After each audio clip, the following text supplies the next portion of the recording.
नमस्कार, मी जागृती स्वागत करते तुमचे एका नवीन रेसिपीमध्ये। तर आज आपण बनवणार आहोत खुसखुशीत अशी मिरची भजी। साध्या मिरचीला गोल-गोल कापून बेसनाच्या गोळात घोळून तेलात तळली की अप्रतिम आणि कुरकुरीत अशी भजी तयार होते। पावसाळ्यात किंवा संध्याकाळी चहासोबत खाण्यासाठी हा एक उत्तम पर्याय आहे। चला तर मग रेसिपीला सुरुवात करूया। आधी आपण मिरच्यांना स्वच्छ पाण्यात धुवून घेतले आणि आता आपण त्यांना राऊंड शेपमध्ये कापून घेत आहोत।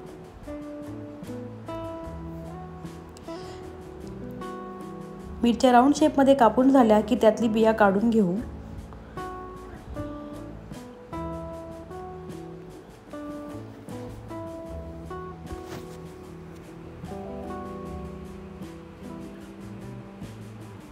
सगळे बिया काढून झाल्यानंतर मिरच्यांना एका बाउलमध्ये घेऊ। त्यात आपण आता 2 ते 3 चमचे बेसन पीठ घालू।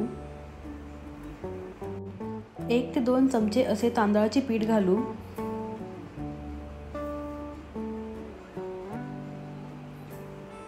थोडीशी हळद घालू।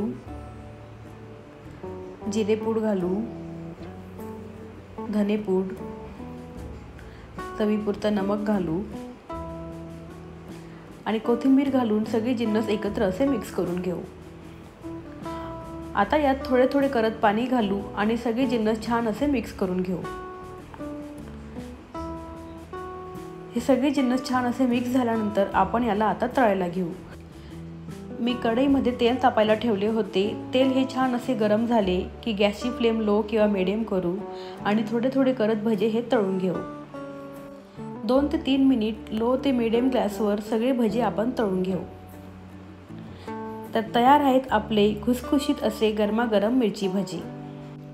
तुम्हीही ही रेसिपी नक्की करून बघा आणि कशी वाटली ते मला कमेंटमध्ये नक्की सांगा। व्हिडिओ आवडला असल्यास व्हिडिओला लाईक करा आणि चॅनलला सबस्क्राईब करायला विसरू नका। भेटूया आपण अशाच एका नवीन रेसिपीमध्ये। तोपर्यंत धन्यवाद।